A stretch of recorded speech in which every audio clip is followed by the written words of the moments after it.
అనంతర హింసపై సిట్ అంటూ పెద్ద నేరాలు కుంభకోణాలు జరిగినప్పుడు సాధారణంగా పోలీసులు సిట్ ఏర్పాటు చేస్తారు. కానీ పోలీసులపైన సిట్ని వేయడం రాష్ట్ర చరిత్రలోనే చాలా అరుదైన పరిస్థితి. ఈ పరిస్థితి రావడం పోలీస్ శాఖ స్వయంకృతమే 5 ఏళ్ల పాటు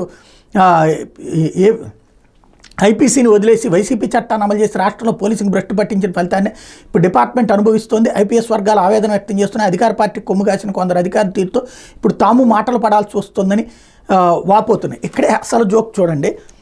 అధికారులు మార్చిన తర్వాత కదా ఈ గొడవ జరిగింది, మార్చిన చోట్లే కదా ఈ గొడవ జరిగింది. మరి అప్పుడు తప్పెవరిది?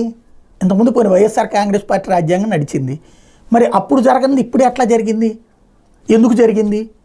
ఇప్పుడు దీని మీద చర్యలు ఎప్పుడైతే ప్రారంభమైనాయో భారతదేశ చరిత్రలో ఎన్నికలు అయిపోయాక అధికారుల మీద సస్పెన్షన్ వేయబడిన మొట్టమొదటి సందర్భం ఇది భారతదేశ చరిత్రలోనే, ఆంధ్రప్రదేశ్ చరిత్రలోనైనా సరే. అంటే హింసాకాండకి కారణం ఎవరు అంటే అధికారులు అన్నాను నేను. కానీ అధికారులను చివరి నిమిషంలో మార్పించడం వల్ల అది జరిగింది.